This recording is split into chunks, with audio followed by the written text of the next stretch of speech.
근데 이 윤석열 대통령이 후보 시절에 전북에 와서 이런 말을 했습니다. 기업들이 바글바글 거리는 지역으로 만들 것이다. 만들어 보자. 이런 성과라면 저는 참 잘했다고 봅니다. SNS에 전북은 독자 활로 모색보다는 호남권에 계속 편입되어야 한다는 글을 올렸어요. 이런 얘기를 SNS에 그렇게 쓸 수 있다는 말 진짜 분노할 일이죠. 국민의힘과 윤 정부 자체의 분위기가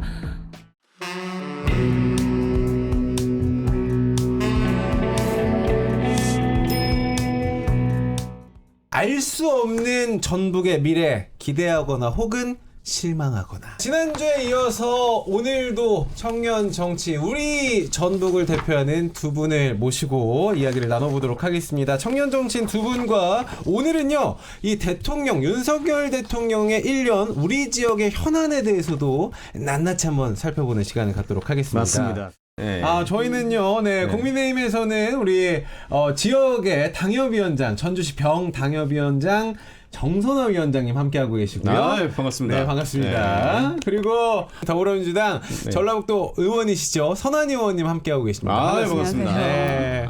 네네네. 우리 지역과 관련해서 윤 대통령이 내건 전북 공약, 많은 부분들이 있죠. 새만금 관련한 공약들도 있고요. 또 금융중심지 도약이라는 공약들도 있는데요. 자, 과연 이게 되는 건지 안 되는 건지, 우리가 아니면 모르는 건지, 관심을 안 갖고 있는 건지 살펴보도록 하겠습니다. 전북에서 이 대통령에게 거는 기대치 어느 정도라고 평가를 할 수 있을지. 호남에서는 기대치가 높지는 않을 것 같은데 저는 어떻게 보세요, 우리? 아무래도 호남 쪽은 기대치가 다른 지역에 비해서는 낮다고 생각은 하는데요. 네. 그래도 잘한 건 잘했다고 응원을 해주면 우리 기대만큼 부응하지가 않을까 싶습니다. 기대치가 없지 않나요? 넘어갑시다. 네. 예. 근데 이 윤석열 대통령이 후보 시절에 전북에 와서 이런 말을 했습니다. 기업들이 바글바글 거리는 지역으로 만들 것이다. 만들어 보자. 이런 말씀을 하셨단 말이에요. 그때 어조가 정선화 위원장님 바글바글 거리고 있습니까? 지금 민심은 부글부글 거린다라는 이야기가 좀 나오고 있는데. 바글바글 거리기 위한 부글부글 끓어오르는 단계라고 봐야 되겠죠. 이걸 또 이렇게 받아서 이야기를 해주셨습니다. 잘 받았어. 이게 지금 임기 시작과 함께 모든 공약이 100% 될 수는 네네네. 없어요.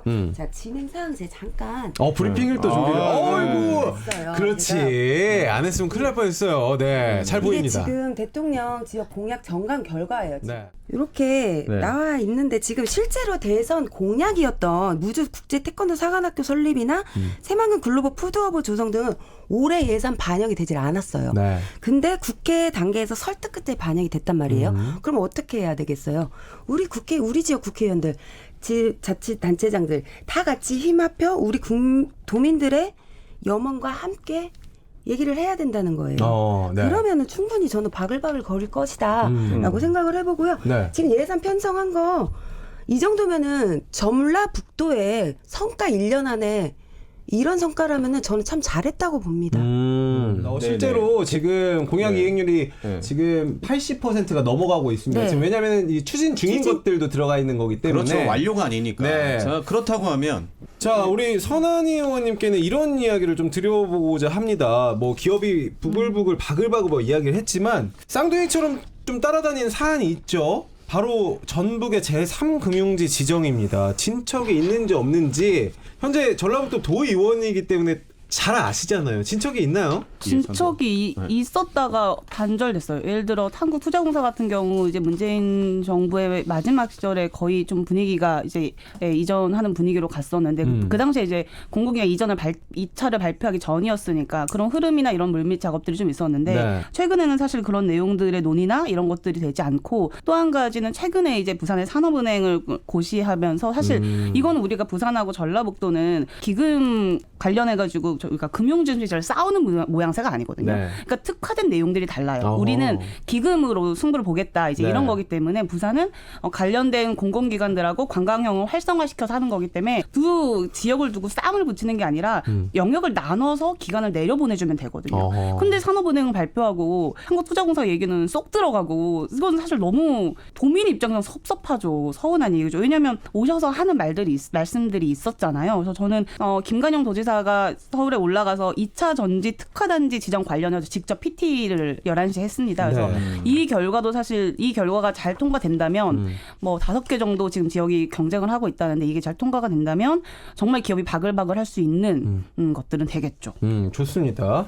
자, 그럼 정선화 위원장님, 이 우리 제3금융 중심지 지정 실제로 도민들은 우리 도시가 금융 중심지가 되나 보다라는 이야기와 염원들이 좀 있었거든요.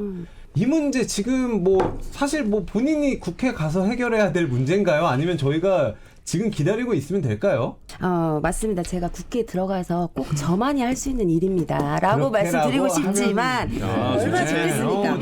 하지만 현실을 따져 보면은 사실 제3금융지 중심지 전라북도 제3금융중심지에는 문재인 정권이 먼저 공약을 했었어요. 네. 그때는 심지어 제일 적기라고 생각을 했습니다. 왜냐? 당시 군산 출신의 은성수 금융위원장과 지금 국회의원이신 김성주 국회의원이 국민연금공단 이사장이 있을 때란 말이에요. 그러면 지금보다는 훨씬 유리한 조건이었어요. 그렇죠. 이제 여당이었고 다. 근데 이런 유리한 조건 속에서도 5년 동안 진행을 발전할 수 없었다는 거는 그만한 무슨 조건 안에서 문제점이 있지 않았나. 지금 그거를 먼저 이유를 분석해보고 유리한 조건 속에서도 이루지 못한 그 상황을 왜 그랬는지 이유를 분석해보고 해결해 나가야지. 공약이었으니까 1년 안에 빨리 해줘라고만 한다면 우리는 반대로 5년 안에 뭐 했어라고 반문할 수밖에 없게 되는 거잖아요. 그게 충분히 분석을 하고 해결 방안을 찾아가면서 임기 내에 해결할 수 있는 방법을 모색해 봐야죠. 이러려면 우리 도민들의 염원이 진짜 어필할 수 있는 것이 굉장히 중요하다고 생각합니다. 지정을 하는 게 대통령의 의지와 금융위원장의 의지가 제일 중요한 문제인데 KBS에서 최근에도 뭐 보도하셨잖아요. 금융위원장이 절차도 모르고 네. 알아서 신청하라고 하는 수준이니까 저는 사실 그거는 그 전에 논의가 아예 안 됐던 거예요. 인수위 되면서 여러 가지 내용들이 물밑 작업이 있으면 그 부분에서 당연히 고민하고 대답을 준비했어야 되는데 절차 자체도 모르고 얘기를 했다는 것 자체는 이거는 사실 윤 정부 안에서 논의가 아예 안 됐던 거다라는 걸 좀 증명하는 계기였죠. 실제로 이 방금 선한희 의원님의 이야기 때문에 우리 지역 언론이나 정가에서는 이건 명백한 호남 홀대다라는 평가가 나오고 있거든요. 네. 지금 윤석열 정부 호남 홀대론이라고 지금 기사들이 많이 나오고 있습니다. 호남 홀대 맞습니까? 호남 홀대 정말 있을 수가 없습니다. 있을 수가 없다. 왜냐? 아무리 정성을 쏟아도 15% 넘기가 힘들어요. 그러려면은 배로 쏟아야 됩니다. 1년 안에 성과들 아마 찾아보시면 나오실 거예요. 전 정권 대비 저는 큰 성과라고 생각하고요. 또 우리 지난 19대 대통령 선거 때는 문재인 대통령이 64.84%의 지지율을 얻었어요. 전라북도에서. 네네네. 이거는 전남보다도 5% 이상이 더 높은 지지율이었거든요. 그리고 여기서 전북에서 국회에는 4번을 하셨죠. 정세균 전 총리 같은 경우에도 네. 국무총리까지 네네네. 맡았습니다. 네. 이때 전북의 소외 차별 꼬리표 떼었습니까? 떼었을까요? 그때도? 왜 우리 호남 떼었죠. 홀대하냐? 그때 그 당시에 장차관이 굉장히 많은 인사들이 올라갔으니까요. 지금은 없잖아요. 중앙에 아예. 지금은 민주당 자체의 중앙에 전북 인사가 없잖아요. 그러니까 지역 균형으로 인사를 임명하는 것도 필요한데 그런 거 자체가 없이 너무 검사 출신으로만 임명을 하는 게 문제인 거죠. 중요한 것은 이 인사의 문제가 아닙니다. 제가 그 얘기를 하고 싶어서 이 얘기를 꺼낸 거였어요. 네네. 어떤 문제죠? 그게 지금 인사를 채용했다고 해서 그게 호남론 홀대론이 꼬리뼈가 떼지는 게 아니라 중요한 것은 도민들에게 실질적으로 어떤 것을 안겨줬는가예요. 전라북도 특별자치법 통과 등이나 뭐 새만금 하이퍼튜브 개발 사업 예타 통과 예산 같은 경우를 봤을 때는 충분히 호남 홀대론이 얘기를 맨날 뭐 우린 달고 다녔다라고 말씀을 하신다면 그거의 꼬리뼈를 뗄 수 있는 건 아닌가. 이 정도의 성과로는. 이 얘기는 꼭 하고 싶은데요. 네, 전북 하시죠. 특별자치도 법안 통과할 때요. 우리 전라북도에서 국민의힘 전북 동행 의원들에게 명예도민증을 줬습니다. 그러니까 두 분이 반대 투표를 던져든 한 의원이 SNS에 전북은 독자 활로 모색보다는 호남권에 계속 편입되어야 한다는 글을 올렸어요. 진짜 분노할 일이죠. 이거는 대통령의 홀대가 아니라 국민의힘과 윤 정부 자체의 분위기가 어떻게 전라북도를 호남권에 이런 얘기를 SNS에 그렇게 쓸 수 있다는 거 아닙니까? 그런 정서 자체가 있다고 생각해요. 홀대하는 정서 자체가. 사실은 그 전부터도 전라북도는 호남이라는 이름 아래서 있었던 건 사실이에요. 호남 아래. 그래서 예산 같은 경우에는 전남 광주에 많이 호남 명목으로 그쪽에다가 많이 됐지 전라북도에 편성이 되진 않았었거든요. 예산 아니죠. 자체가. 새만금이나 여러 가지를 해서 지금 어차피 작년부터가 했었죠. 9조 원의 예산이 확보되는 게 넘어선 거잖아요. 9조 원의 확보가 작년부터 된 거거든요. 그거를 우리가 호남으로 된다? 그럼 저같이 이렇게 험지에서 고생하는 사람들 굉장히 매년 서럽습니다. 예산은 몇 조 원씩 그 돌파를 합니다. 호남 홀대는 그렇다고 해석이 좀 다르다고 하면 제가 짚고 싶은 건 윤석열 정부가 출범하면서 전북의 지금 위치 상황이 궁금한 거거든요. 그 전북의 상황은 나아졌습니까? 전반적으로 저는 많이 올라갔다고 봅니다. 군산 이번에도 2월 달에 군산 조선소 다시 재가동했었잖아요. 또 진행하는 부분이 있어요. 지금 돼 있는 사업들을 보면은 저는 그렇게 다시 쇠퇴되거나 그렇지는 않다고 보고 계속 나아가는 입장이라고 생각을 합니다. 근데 그거는 대부분 신규 사업들이 아니라 지속됐던 연속 사업들이기 때문에 이거를 이행했다 말았다 얘기하기 좀 어려울 것 같아요. 하이퍼튜브 같은 경우도 그 이전 정부도 계속 노력했던 일들이잖아요. 우리가 수소 지정 같은 거는 이런 것들도 그러고. 근데 지역 균형을 생각한다면 앞으로 지역의 경쟁을 붙어가지고 어떤 기관들을 유치시키거나 하는 일들에 얼마나 전라북도의 몫을 배려하고 하는가, 이게 저는 정말 중요한 포인트라고 생각합니다. 예를 들어 다 놓고 싸우면 어쨌든 전라북도가 그 우위를 차지하기 굉장히 어려운 현실적 구조가 있습니다. 그러면 이 지역을 살려내기 위해서 관심을 갖고 기관을 보내는 역할들, 물론 민주당 의원들도 열심히 저희가 하겠지만 그런 지역 균형을 실천하겠다는 대통령의 의지가 중요한 몫이라고 저는 생각합니다. 전북 정치가 제 목소리를 내려면 인물을 정치 물갈이를 해야 된다. 아니면 중진 의원이라든가 뭐 중앙 정치의 그 거물급 정치인을 키워야 된다. 이런 목소리가 좀 양분화되어 있긴 한데 전북 정치가 한층 좀 상승하고 역할을 하려면 앞으로 어떤 노력들이 좀 필요할까요? 다 이제 그만두고 저희 청년들이 좀 나서야 될까요? 아니 사실 이 문제는 저는 오히려 정치 개혁의 문제로 봐야 된다고 생각해요. 네. 그러니까 인원수 싸우면서 안 되는 게임이잖아요. 국회의원의 굉장히 과반이 서울, 경기, 인천에 다 있기 때문에 여러모로 예산이나 이런 작업들, 특히 지금 전라북도는 10명의 국회의원이 지금 이제 활동을 하고 계신데요. 숫자적으로 어려운 열세에 이미 있는 거죠. 근데 이거를 인물론 하나로 해결할 수 있다. 사실 그렇게 보지는 않아요. 예, 그래서 정치 구조가 좀 바뀌어야 되는 문제로 바라봐야 우리 지역에 힘이 좀 실릴 수 있는 구조라고 생각합니다. 정치 구조가 좀 바뀌어야 된다. 정치 개혁의 문제다라고 이야기를 하셨는데 국민의힘도 사실상 이 정치 개혁의 이야기는 항상 말씀을 많이 하십니다. 우리 전북의 인물이 부족해서 지금 전북이 좀 힘든 것인가? 아니면 전북의 정치도 조금 그 지형이 바뀌어야 된다라고 생각하신 겁니까? 어떻게? 인물이 없다라고는 생각하지 않습니다. 네. 저도 마찬가지로 인물이 뭐 활용을 해야 된다고 해야 되나요? 그렇지 못하고 있는 건 아닌가. 그러니까 저도 그 말은 동일합니다. 정치 개혁으로서로 봐야 되는 거지. 이게 인물이 없는 인물론으로만 보기에는 한계가 있지 않나 싶습니다.